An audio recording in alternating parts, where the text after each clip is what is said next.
And alam niyo po, itong statements ng faith na ito, this is preserved for thousands of years, hundreds of years din. At ito po yung pinapaniwalaan ng lahat ng mananampalataya, lahat ng tagasunod ni Jesus. So kung isa kang Kristiyano, kung isa kang tagasunod ni Kristo, kailangan ito yung pinangahawakan mo. Amen? Now, ang Apostles' Creed po na ito yung mga statements. So kada week, meron tayong topics about it.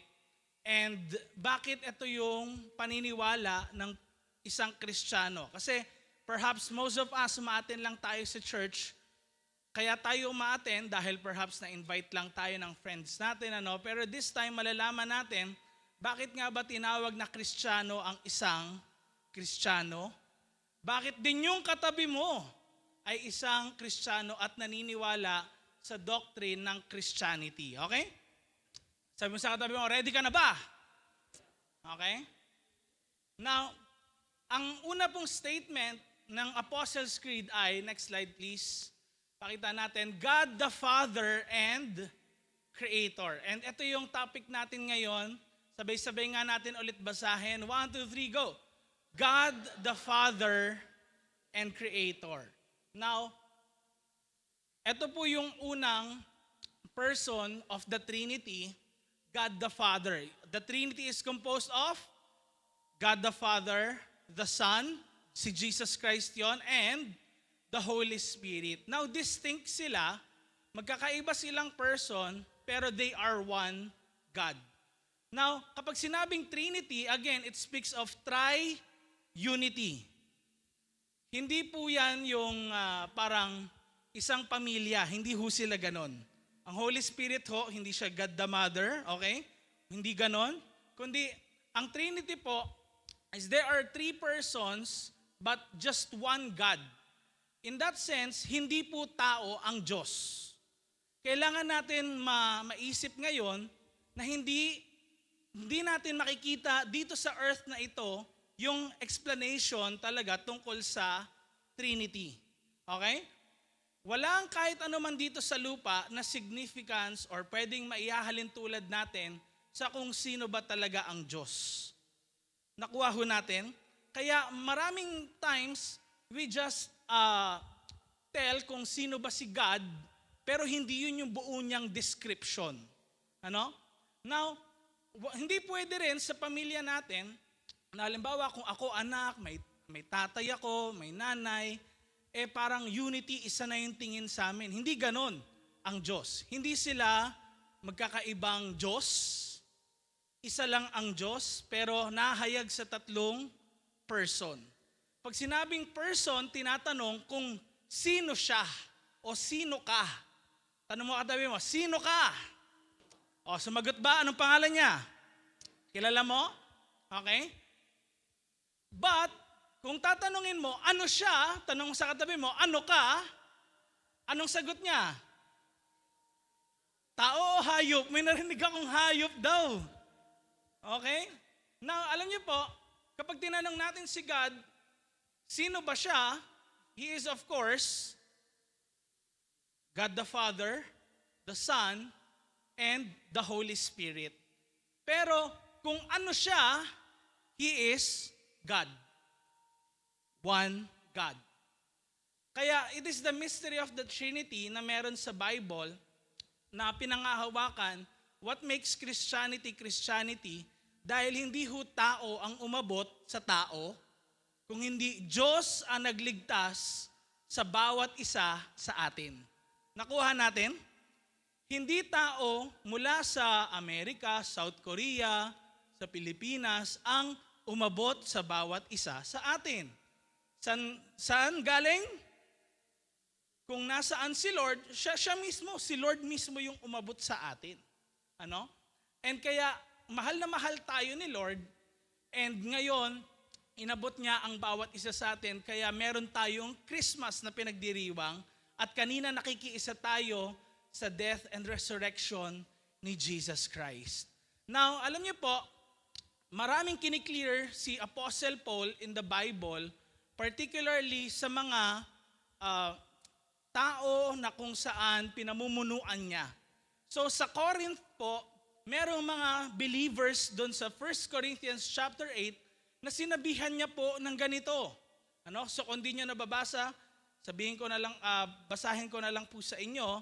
Sabi niya, verse 4, alam nating wala naman talagang nire-represent ang mga Diyos-Diyosan at iisa lang ang Diyos. Now, pag sinabi pong Diyos-Diyosan, they are images na nakikita natin dito sa lupa. Pwedeng sinasamba nung una pang panahon.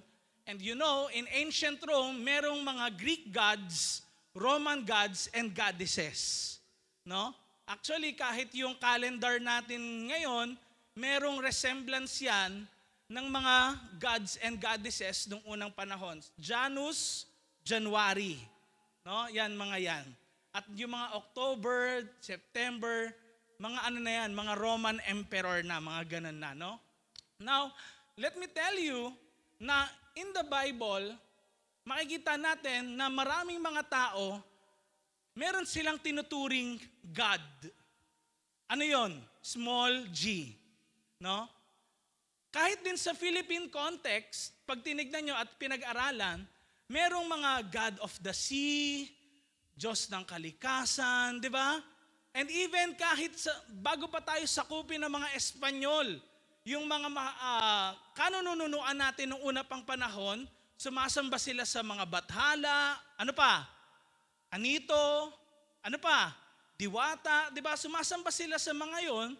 And then, kung titignan natin maigi, hindi naman talaga yun yung one true and powerful God na nakikita natin sa Bible. And that one true God is nothing else but our Lord. Amen? Amen? Now, alam niyo po, sabi ni Paul, ngayon, verse 5, kaya kahit na ipalagay natin na merong tinatawag na mga Diyos, meron daw mga tinatawag na mga Diyos, hindi malaking D, small d. Mga Diyos sa langit o sa lupa, at sa totoo lang, maraming ang mga Diyos at mga Panginoon. So, ina-acknowledge pala ni Paul that there are many gods. Hindi malalaking G, kung hindi maliit na G. Kasi po kahit ang tawag sa mga angels ay sons of God in the book of Genesis. Now, kung tawag sa kanila, gods, small g, in short, meron silang certain power lang. Hindi sila all powerful. Kaya sa totoo lang huwag niyong isipin na si Satanas, Lucifer siya dati, angel siya, kaya niyang makipaglaban sa mismong one true God. Kasi hindi ganun. Hindi sila magka-level. Amen? Sabi sa katabi mo, hindi sila magka-level. Kaya huwag kang matatakot. Sabi mo, kaya ka huwag kang matatakot sa demonyo. Amen? Now, ano ngayon sabi ni Paul? Verse 6, sabay-sabay nga nating basahin. Yung naka-highlight dyan, naka-bold. 1, 2, 3, go. Para sa atin, iisa lang ang Diyos, ang Ama na nag-create ng lahat ng bagay at nabubuhay tayo para sa Kanya. Now, tignan niyo po maigi to, Again, merong type of literature na kung saan hindi pa po tapos yung sinasabi ni Paul, pero meron siyang inuulit sa baba mamaya. Pero analysayin muna natin yung unang statement ni Paul. Sabi niya, iisa lang ang Diyos, ang Ama na nag-create ng lahat ng bagay at nabubuhay tayo para daw saan? Sa Kanya. Many of us, hindi tayo nabubuhay para sa Diyos.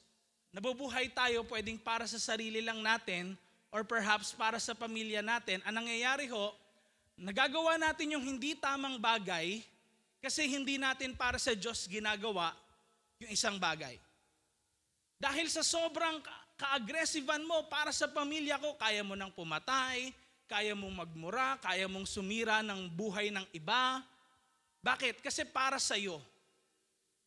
And many of us, ganun tayo, hindi tayo nabubuhay para sa Diyos. Kasi kung para sa Diyos tayo nabubuhay, ang buhay natin, iaalay natin sa kagustuhan ng Diyos.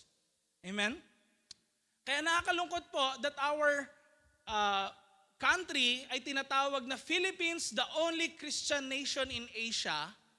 And yet, mga kapatid, ito yung nakakalungkot, Christian nation nga tayo sa Southeast Asia, pero hindi tayo nabubuhay, o marami sa atin na mga Pilipino, hindi nabubuhay para sa Diyos. Nabubuhay tayo para sa sarili natin, kaya kahit makasira ka ng buhay ng iba, tuloy ka pa rin sa kurakot mo, tuloy ka pa rin sa kasinungalingan mo. Lagi na lang tayong ganon. And sabi ni Paul sa mga Christians, take note, mga Kristiyano po ang sinusulatan ni Paul dito, kaya parang nagsasalita rin si Paul sa kapanahunan natin as if tayo yung Corinthian believers na sabi, nabubuhay tayo para sa Diyos. Amen? Now, hindi pa po tapos yung statement ni Paul dito dahil may sumunod at iisa lang ang Panginoon. Pag sinabing Panginoon, siya yung Lord. Ibig sabihin, Lord, siya yung boss, siya yung master, no? Siya yung one above all. Pag sinabing Lord. Sino daw yung Lord? Si Jesus Christ. Now, tignan natin ngayon. Iniisip natin siguro, teka, dalawa ba yan? Magkaiba yung Ama at saka si Jesus, dalawa silang Diyos. Hindi po sila dalawa. Again, God is one but revealed in three persons. Si Jesus Christ, na ano daw ginawa ni Jesus? Na-create ang lahat ng bagay dahil daw sa Kanya. So in short, sino creator? Ang Diyos. And the creator is the Father and the Son and the Holy Spirit. Kaya kung makikita natin, ito pong mismong yung concept of the Trinity, kumikilos talaga in creation itself. Bakit meron ding harmony sa paligid natin? Kasi merong influence ng tinatawag na unity na meron. No? Now, na-create ang lahat ng bagay dahil sa Kanya at nabubuhay tayo sa tulong Niya. Again, kung si Jesus Christ po ay tao lang, hindi siya pwedeng makakreate. Amen? Pwede bang kaya mong from bula magkaroon ng something? Hindi. Amen? Amen? Kaya, point number 1 natin mga kapatid, God is the creator of heaven and earth. Sa Tagalog, ang Diyos ang manlilikha ng langit at lupa. Alam niyo yung song na Manlilikhari? Okay, wag natin play Anong tawag doon sa chorus? Ano yung sabi sa chorus? Manlilikha, hari ng langit at kalibutan. Hindi hindi yun gawa-gawa lang na merong manlilikha. Mga kapatid, marahil iniisip natin, galing lahat tayo sa space dust. Ano ibig sabihin nun? Galing lahat sa buhangin lang. Dahil di ba kapag namatay ang tao, ano mangyayari? Babalik sa alikabok. Tama ba? No? Ganun ang iniisip natin. Pero kung titignan natin kung gaano ka-powerful si Lord, everything will make sense. Tignan na lang natin, next slide please, ang creation ni Lord. Ilang araw yon? 7 days. Of course, 6 lang yung araw na kung saan lumikha siya, but on the 7th day, He rested. Pero kung makikita natin how powerful God is in each day, alam niyo po, kakaiba talaga. Just look around you, mga kapatid. Tignan mo rin yung katabi mo. Napakaganda ba ng creation ni Lord? O tingin mo galing sa unggoy yan? No? At chance lang, parang 0.00000% na yung mata niya nandiyan dyan, yung ilong niya wala sa likod, no? Yung tenga niya nasa gilid, hindi ganun eh. Makikita natin, everything really makes sense sa buhay natin. And napaka-powerful ni God kasi He created something out of nothing. Now, tignan nyo, no? God is sovereign, ibig sabihin. Pag sinabing God is sovereign, He is all powerful. Sabihin nga natin, powerful! Pag sinabing all powerful, ibig sabihin talagang makapangyarihan. Sabi nga ng Genesis chapter 1, nung simula, nung create ng Diyos ang langit at lupa. Kinreate ni God ang heavens at ang earth. Now, of course, napakaganda ng creation ni Lord, all-powerful. Biruin nyo, napakaraming elements na meron sa buong mundo. Napaka-all-powerful ni Lord, kaya niyang gumawa at bilugin ang isang planeta. Ba't walang planet na square? Hindi, di ba? Kung by chance lang lahat, ba't lahat na nakikita natin, puro round? Come on. Have you ever wondered bakit napakaganda ng isang bagay, tapos wala palang gumawa nun? Meron bang ganun?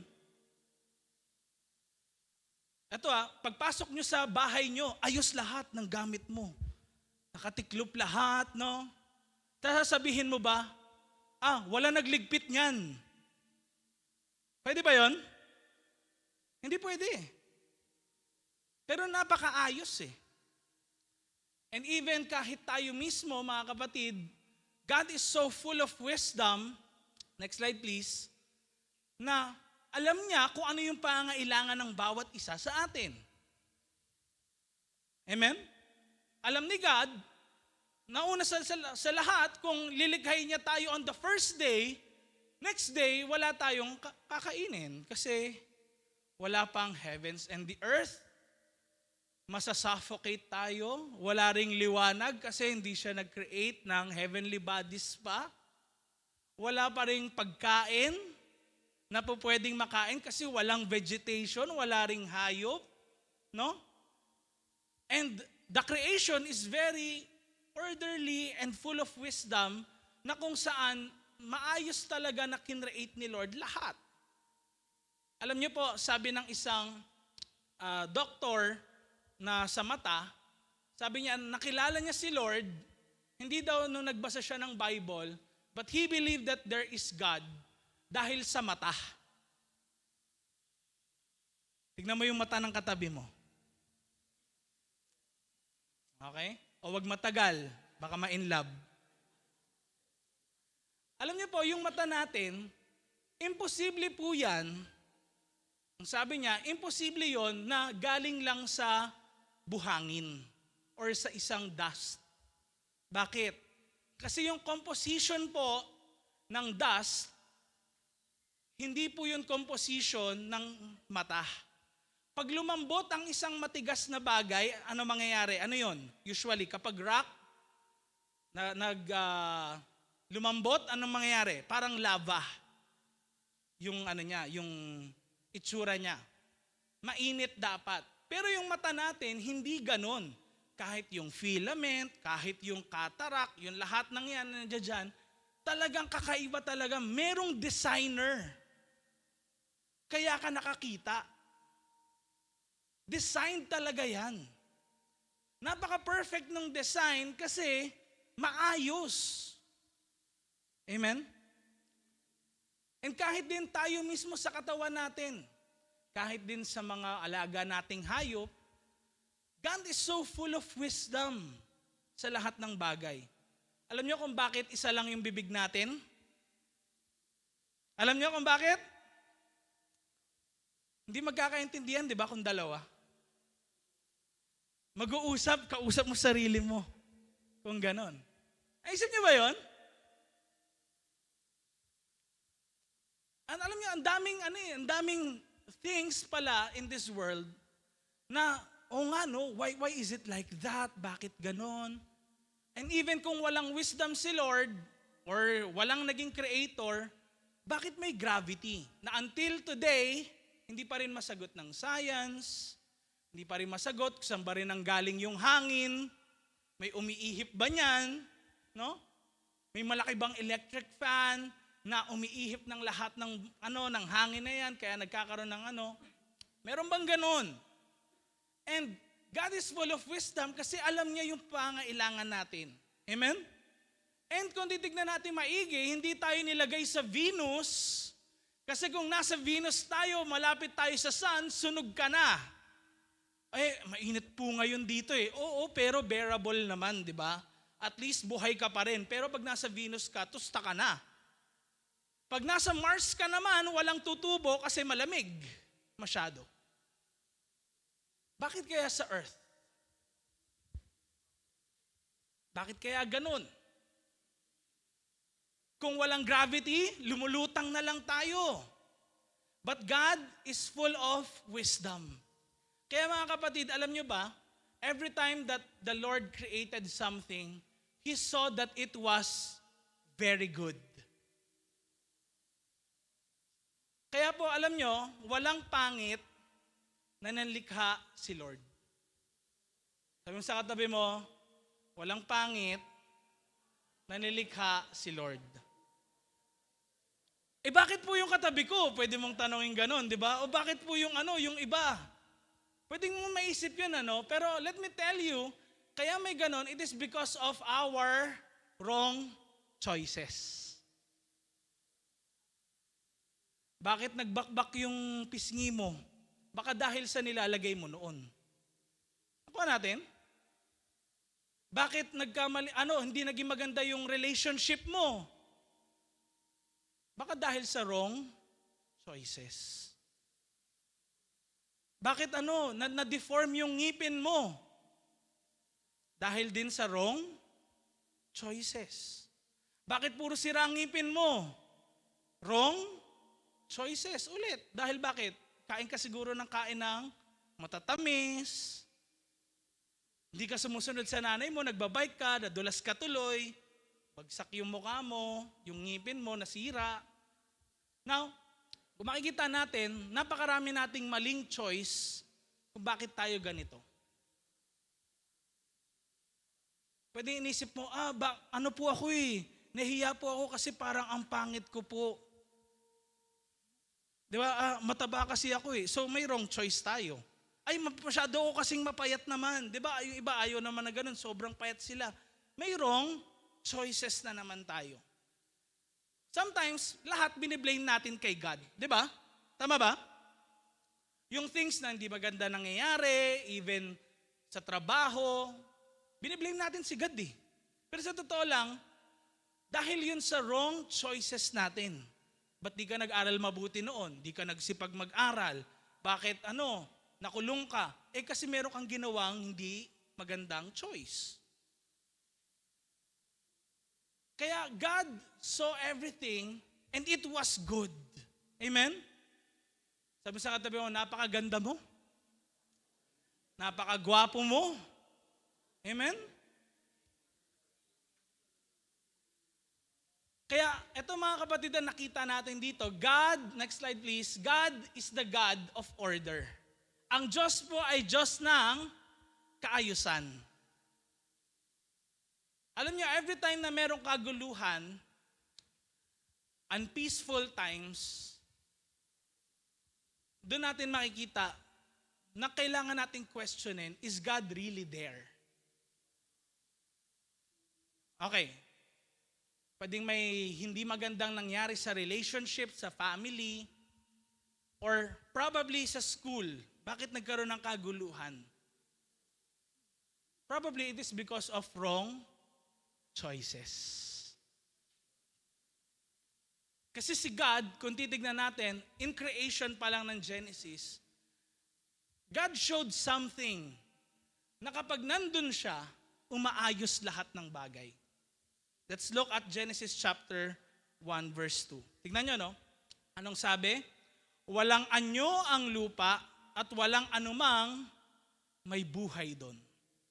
So in short, kung walang anyo ang lupa, just imagine na kalat-kalat lahat, magulo, walang form, no? Talagang ano talaga siya, magulo talaga, chaotic in that sense, no? Walang buhay, walang kaganda-ganda ang lupa. Halo-halo na yan. Kasi nga God created the heavens and the earth, syempre kasama na doon lahat ng meron sa creation, lahat ng elements, ano? Magulo lahat. But tignan natin ngayon. Napapalibutan ng dilim ang malalim na, ano daw? Tubig. Okay, so, meron ding tubig pala na expands.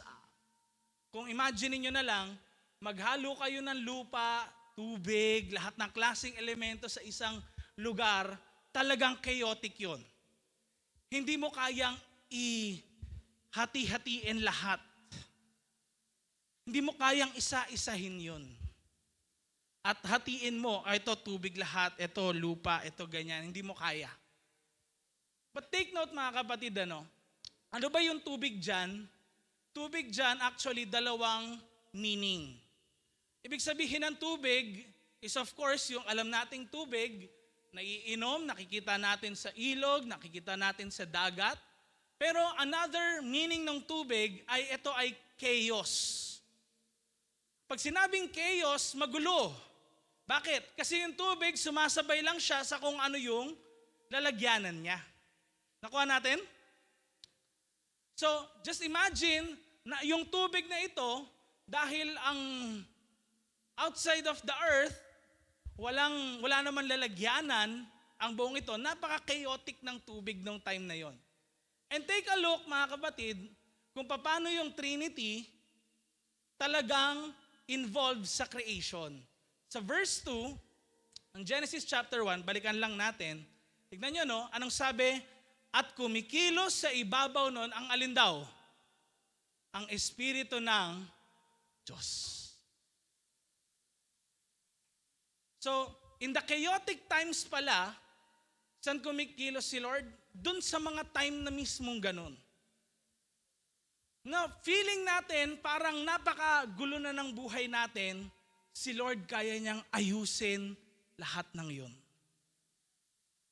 And even in your life, mga kapatid, kung iniisip mo, napakagulo na, ang dami kong iniisip dito sa work, sa family, sa pag-aaral, ang dami ko ng ganitong cases na nangyayari sa akin, hindi ko na kaya, pastor, leader, eto na po talaga, give up na ako. Let me tell you one thing na kung saan sikreto para sa ganun umayos ang lahat, wala tayo ibang matatakbuhan kundi si Lord. Alam nyo, innate na sa atin na tumawag sa Diyos. Even in disastrous times, chaotic times, magulo, doon tayo napapasigaw nga ng tawag sa Diyos eh. Napapasabi talaga tayo ng, oh my God. Bakit? Kasi hindi natin kaya i-contain yung mga nararanasan natin. And let me tell you mga kapatid, when you let God take control of everything, it will be in order. Tignan niyo si Lord, ano? Again, created the light and darkness, pinag-separate niya yon, the heavens and the earth, yung waters, yung earth, pinaghiwalay din niya. Then He created another thing, ganyan, another thing, the next day. Alam niyo po, it just tells us something about life. Probably inisip natin, hindi naman sobrang powerful ni Lord kasi pwede niya namang i-create in just a flick of a finger, lahat okay na. Tama ba? For most of us, we will ask that question. But let me tell you, bakit kaya ang story of the creation is one at a time? It tells us about life, mga kapatid. Masyado ka bang in a rush? Gusto mo na kaagad mangyari yung isang bagay, Ano nangyayari? Pag nagmamadali, nagkakamali. Sometimes, gusto natin ganun kagad. Napakabilis, napakadali. God can really do it, pero He chose not to. It is because He wants to make us realize something, na siya ang Diyos ng kaayusan. And He is making everything for the good. Kaya, tignan nyo, no? Kailan kinreate ni Lord ang tao? On the 6th day. Bakit hindi on the 1st? But hindi on the 2nd, on the 3rd? Bakit on the 6th? Pinrepare niya lahat para maibigay sa'yo yung pangailangan mo. Now, ang tanong sa bawat isa sa atin ngayon, when did everything go wrong? Kailan ba nagkanda, sira-sira na lahat at hindi maganda ang nangyayari? Let me tell you this story. It is when man decided, I will take control. Nung nag-decide ang tao, Lord, hindi na ikaw yung masusunod sa buhay ko, ako na. Remember the story of Adam and Eve? Nasa garden sila of Eden. Sabi ni Lord, lahat ng prutas, pwede niyong kainin. Pero meron lang isa na wag niyong kakainin. So siguro rin, di ko lang alam, baka mainit nung time na yon, nag-mango shake na sina Adam and Eve, di ba? Nag-avocado shake na ganyan. Lahat na siguro ng shake na try na nila. Pero sabi nila, oy, meron di ba dyan may isang bunga dyan na bawal yun? Tikman natin. Siyempre, tinokso sila ng serpent. Sabi ba ni Lord, pag kinain nyo yan, mamamatay kayo? Hindi, magiging Diyos din kayo. Anong sinabi kapag Diyos ka rin? Ano yun? Pag sinabing Diyos, magiging Diyos ka, you will be the one to take control. Ikaw yung magiging boss.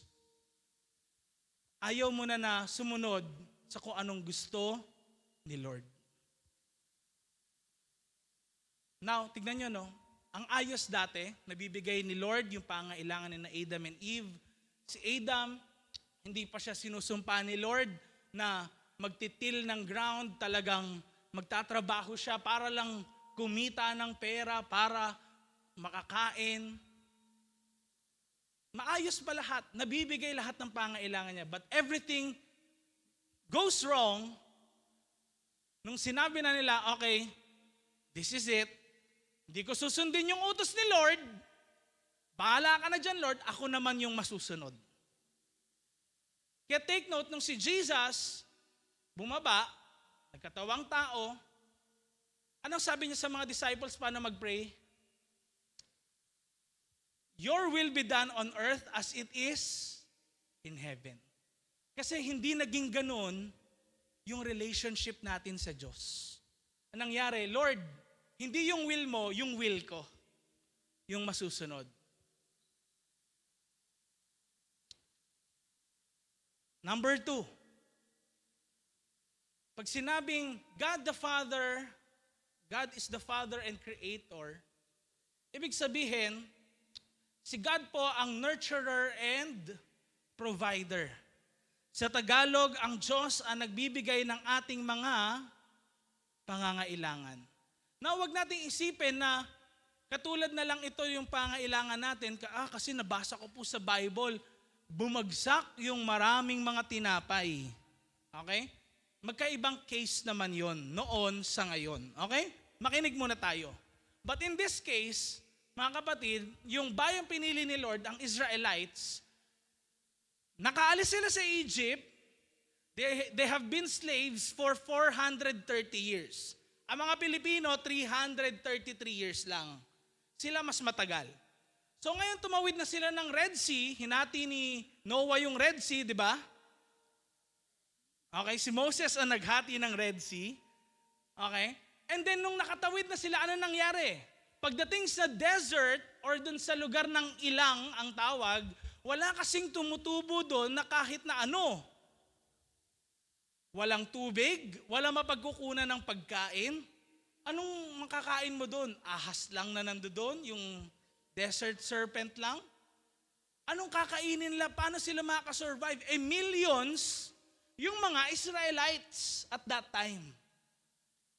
So ngayon tumawag si Moses kay Lord. And then, ito po nangyari, verse 4 ng Exodus chapter 16. Sabi ni Lord, tapos sinabi ni Lord kay Moses, ngayon, araw-araw ako magpapaulan ng tinapay mula sa langit para sa inyo. Dapat lumabas ng camp ang mga tao bawat araw para mag-gather ng pagkain nila sa araw na yon. Sa ganitong paraan, malalaman ko kung susunod sila sa mga utos ko o hindi. Take note yung last line na yon, malalaman daw kung susunod sila o hindi. Again, ano nangyari sa garden? Hindi sumunod si Adam and Eve. Di ba? Nakuha natin? Nakuha natin? Ngayon, pinoprovide ni Lord yung pangailangan nila, pero katulad ni na Adam and Eve, sinusubukan niya kung susunod ang mga Israelites.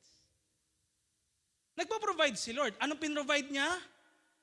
Araw-araw daw, magpapaulan siya ng tinapay. Mga kapatid, wala pa pong naitatayo si Julius noon na mga bake shop para magpaulan. Gawa na ba? Iniitsa na lang na ganun, no?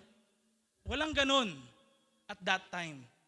And pwede niyo sabihin sa akin, Pastor, di naman ako naniniwala dyan kasi napaka-imposible niyan mangyari. At saka, baka gawa-gawa lang nila yung story na yan. Okay, ito. Prove mo sa akin na hindi maganda yung story na yon o mali yung story na yon kasi, mga kapatid, hanggang ngayon may bansang Israel, may mga Hudyo, kung sila 40 years. Ilan?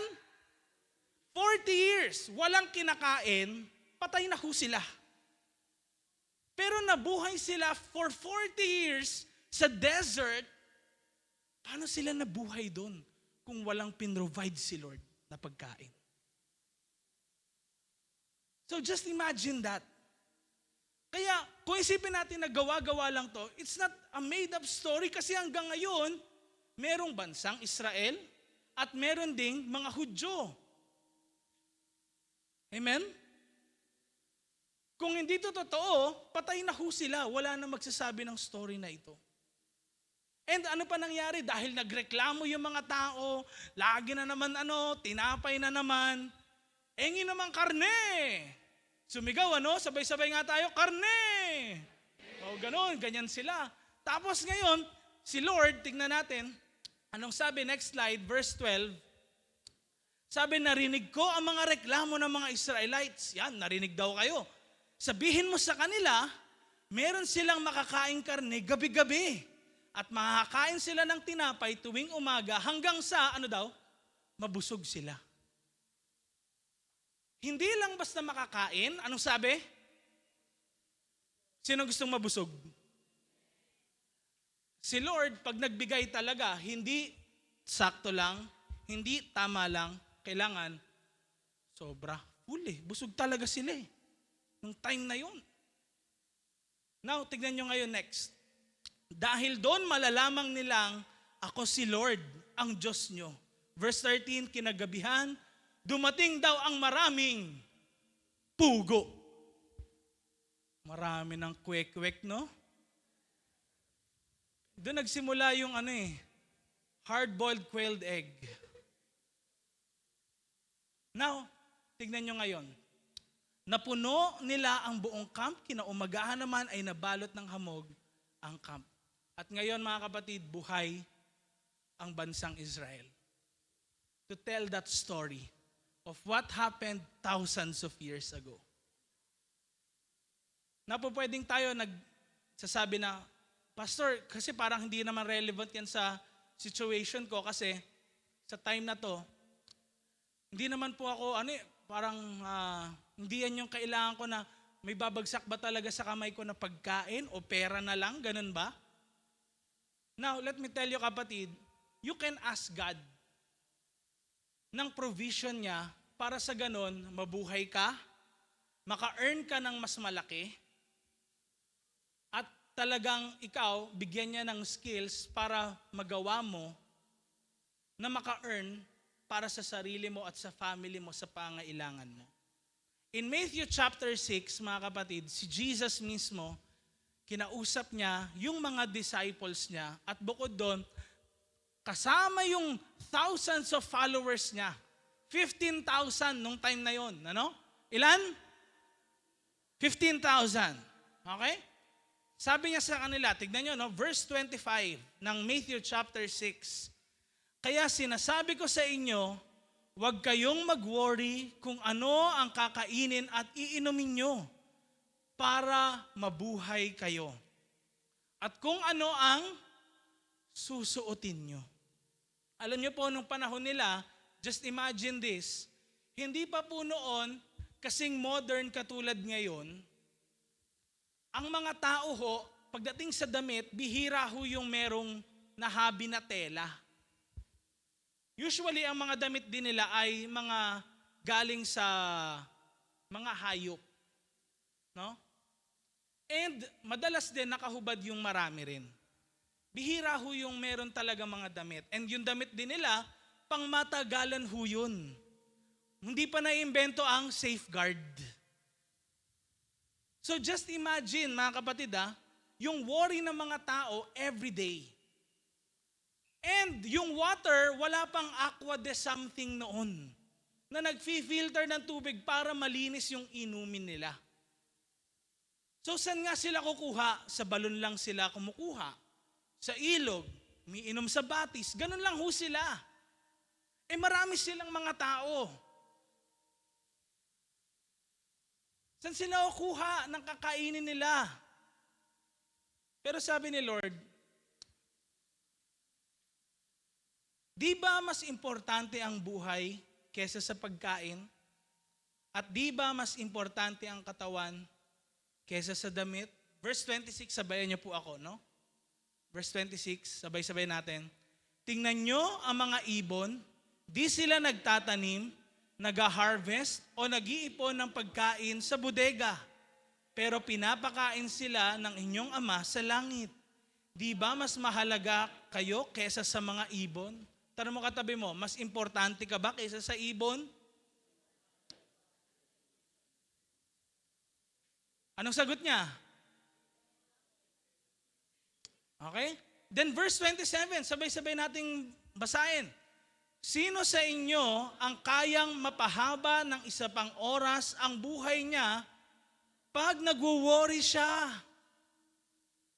Verse 28, at bakit kayo nagwo-worry kung ano ang susuotin nyo?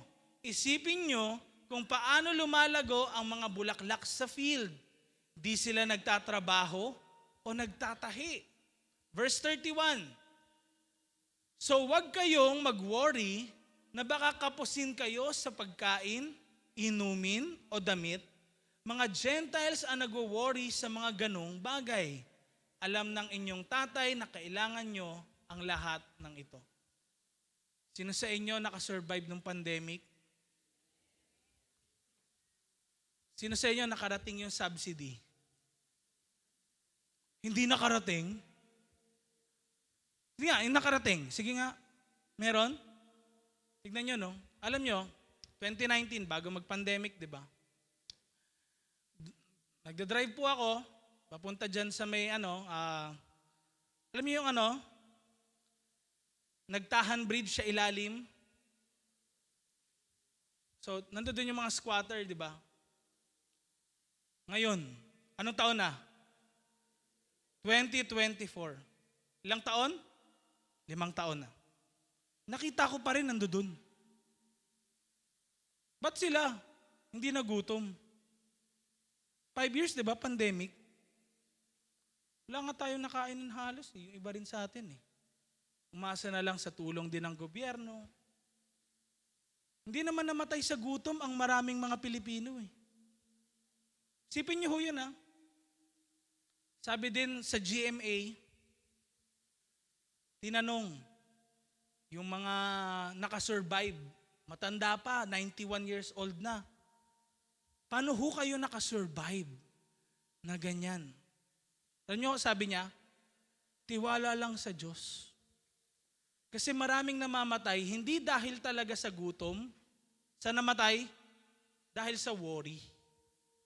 Sabi nga nung isang doktor, Si Dr. Alvin Benson, sabi niya, nung na-COVID ako, nandun ako sa pinakamataas na part ng hospital. Ako lang mag-isa dun. Sabi niya, parang masisiraan talaga ako ng bait. Kasi, bro, yung pa naman, para ka na lang aso daw, na yung sa ilalim ng pintuan, iniitsahan ng pagkain na gano'n, tas mag-isa lang siya doon. Ang more on worry niya, ano nang mangyayari bukas? Ano na yung babayaran? Lumalaki na yung bills ko.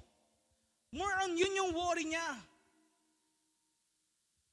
Ang papatay sa'yo, sabi niya, yung worry ko. Hindi yung sakit.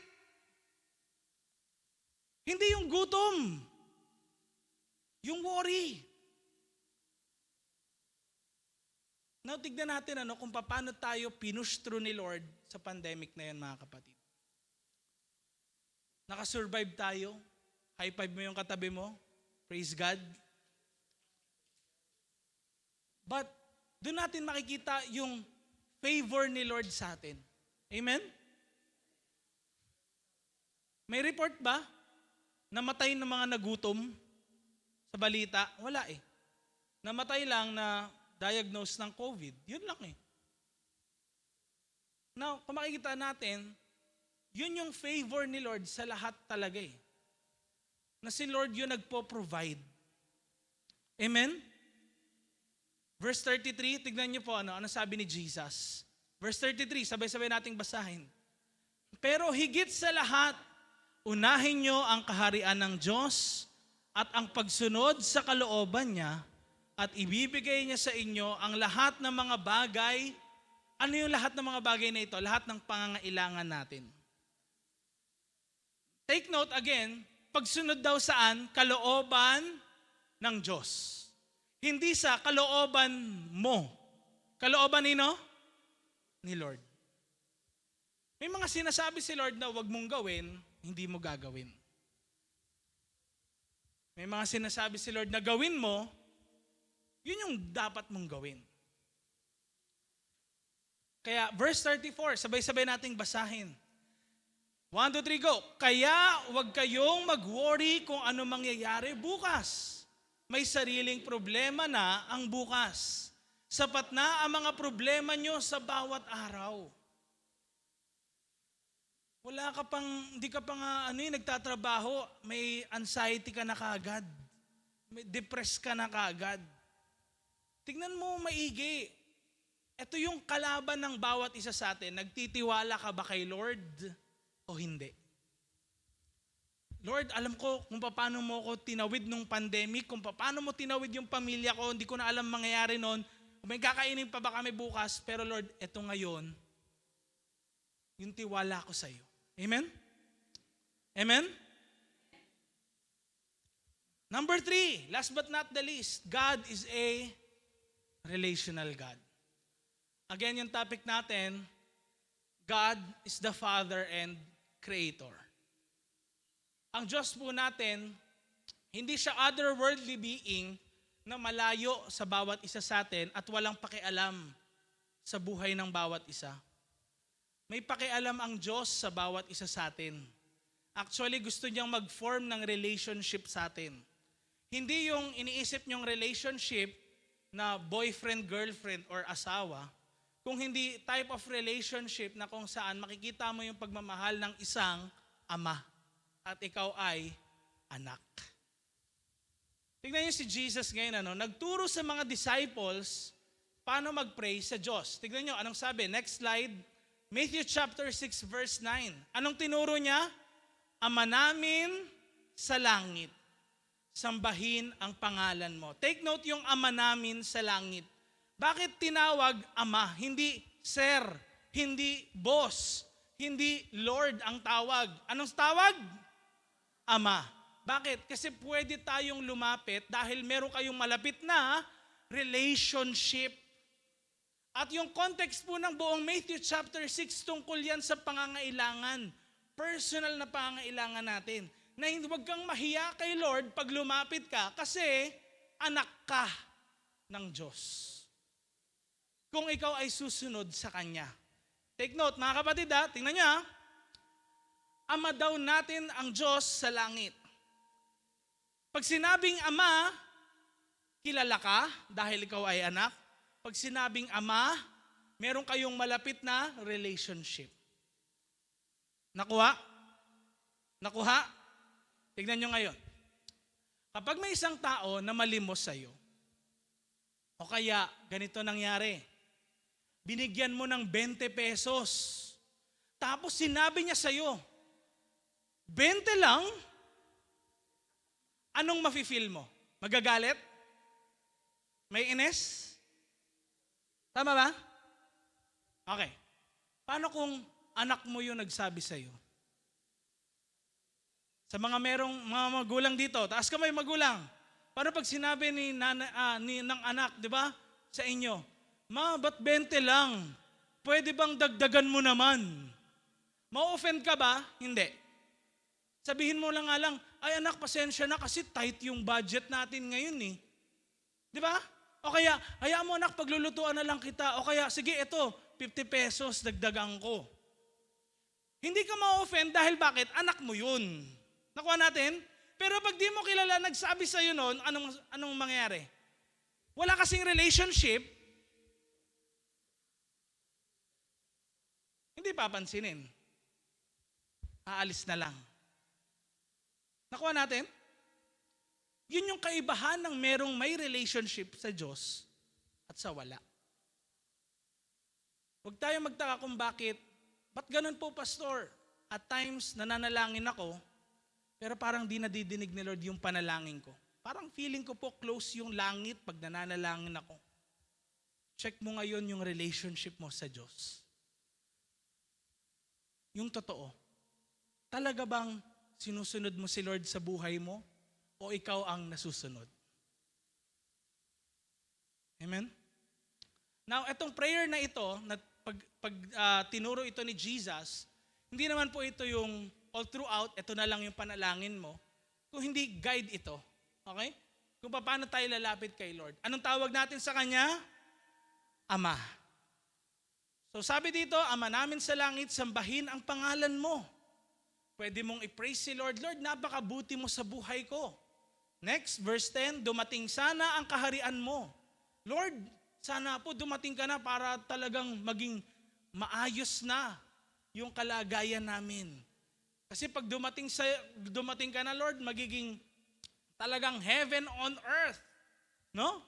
And then, masunod sana ang kalooban mo dito sa lupa tulad ng tingnan nyo, no? Anong kalooban yung nasusunod sa langit? Kalooban nino? Ng Lord. Ni Lord mismo. Kalooban mo ba? Hindi. Kalooban ni pastor? Hindi. Kalooban ng nanay mo? Hindi. Kayo nung kalooban? Kay Lord. In short, kung ayaw mong masunod si Lord sa buhay mo, saan ka? Wala ka sa langit. Nakuha nyo? Nakuha nyo? Kasi ang nasusunod sa langit, sino? Si Lord. Kaya, Lord, hayaan nyo pong kontrolin nyo yung buhay ko. Kung ano yung gusto nyo, yun yung masunod sa akin. Hindi ko man gusto yun, Lord, pero tulungan niyo po akong magustuhan ko rin po yung gusto niyo na gawin ko. Nakuha natin? Nakuha natin? That is why, yung tiwala natin, important. Yung tiwala natin na, Lord, hindi ko man alam kung ano yung kalooban mo, yung gusto mo, pero kung ano yung Lord, susundin ko. Mahirap man gawin, pero susubukan ko pa rin. Kasi may tiwala akong alam kong maganda yung plano mo sa buhay ko at para sa hinaharap ko. Tignan natin yung garden. Hindi nasunod si Lord doon. Sinong nasunod? Yung kagustuhan ni Adam and Eve. Yung mga Israelites, sumuway na naman din kay Lord. Hindi nasunod yung kalooban ni Lord, nasunod yung kalooban nila. Kaya marami po sa mga Israelites for 40 years na matay sa desert. Ngayon mga kapatid, pagdating sa harapan ng Diyos, susunod pa ba tayo o hindi? Next, verse 11. Anong sabi? Bigyan mo po kami ng pagkain sa araw-araw. Walang masamang humingi kay Lord ng ating pangangailangan. Verse 12, patawarin mo kami sa mga kasalanan namin tulad ng pagpapatawad namin sa mga nagkakasala sa amin. Hingi ka ng tawad kay Lord, nagpatawad ka na ba muna sa nakasakit sa iyo? Tingnan mo katabi mo. Mukha na ba nagpatawad yan?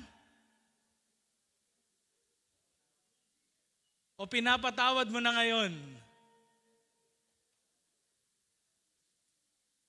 Verse 13, at huwag mong hayaang matukso kami. Ganito ba tayo manalangin? Lord, layo niyo ako sa tukso. O hindi na natin napapanalangin yan. Tapos, yung tukso, sige, lapit lang ako. Tatry ko lang naman, ikaw naman. Ganun lang tayo, no? Try ko lang, parang ginaganon natin yung apoy, di ba? Sinusubukan pa natin. Pero pag nahulog ka, delikado. Bakit? Again, it is not God's will that is taking control over your life. Ang nangyayari is, yung kalooban mo, yun yung nasusunod. Romans chapter 8 verse 14. Tignan nyo ngayon. Anong sabi? Ang mga sumusunod sa Espiritu ng Diyos ay mga, ano daw? Anak ng Diyos. Anak ka ng Diyos kapag sumusunod ka kay Lord. Verse 15, hindi kayo inaalipin ng Espiritu na binigay sa inyo ng Diyos.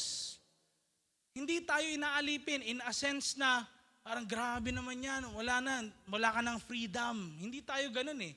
You are still free to make bad decisions. Libre ka pa rin na makagawa ng maling mga desisyon. Pero ngayon, kaya mong harapin at tiisin na hindi gawin yung mga bagay na yon kasi kasama mo nga si Lord. Amen? Dati, ang hirap sa'yo alisin yung maling desisyon. Laging yun na lang. Hindi mo makontrol. Ngayon, dahil tinanggap mo si Lord, meron ka ng kakayahang to say no. Kung halimbawa, nangungope sa'yo yung kaklase mo, no. Kapag halimbawa, wala ka pa sa tamang age para magkaroon ng relationship, masasabi mong no. Kapag ikaw rin naman, nadadaya o gustong isama sa pandaraya, masasabi mong no. Pag sinasama ka sa di magagandang gawain, masasabi mong no. Amen? Kaya ano sabi rin? Kaya daw hindi tayo dapat matakot. Instead, naging mga anak tayo ng Diyos sa tulong at kapangyarihan ng Espiritu, kaya nakakatawag tayo sa Diyos ng, ano daw? Tatay, tatay ko. Kaya tayo nakakatawag sa Kanya. Verse 14, sabay-sabay natin itong basahin. Ang Espiritu ng Diyos, 1, 2, 3, go. Ang Espiritu ng Diyos kasama ang Espiritu natin ang nagsasabing mga anak tayo ng Diyos. Alam mo sa sarili mo yung kapatid. Kilala niyo si yung may-ari ng MX3? Narinig niyo MX3? Nakikita niyo yung mga nila, okay?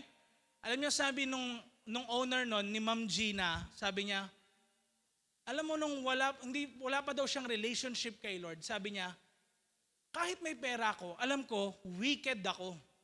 Alam niya masama siyang tao, kahit may pera siya. Ganon din ang bawat isa sa atin eh. Alam natin kung meron tayong relationship kay Lord o wala. Alam mo yun sa sarili mo. And ito yung invitation ngayon na ang bawat isa sa atin magkaroon ng relationship kay Lord kasi gusto ng Diyos na magkaroon, next slide please, ng isang magandang relasyon sa bawat isa sa atin. Amen? Yun yung gusto ni Lord. Magkaroon ng isang magandang relasyon sa bawat isa sa atin. Dito na tayo magtatapos ngayon, tayo na tayong lahat. Okay? Basahin natin ang sinasabi sa John chapter 1. Ito po ay tungkol kay Jesus. Ang nangyari kay Jesus. Ano? John chapter 1, verse 9. Ano ang sabi? Ito ang tunay na ilaw. Dumarating ito sa sanlibutan upang magbigay liwanag sa lahat ng tao.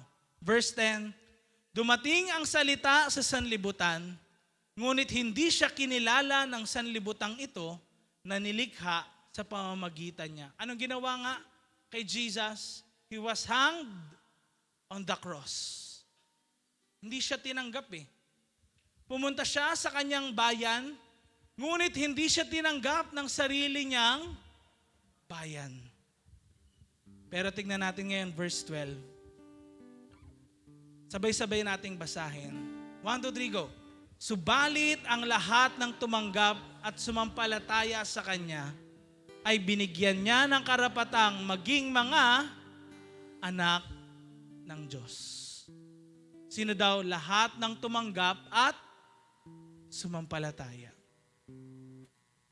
Kaya ba natin ngayon na mula sa araw na to, Lord, sabihin mo sa Kanya, Lord, ayokong ako na yung mag-control.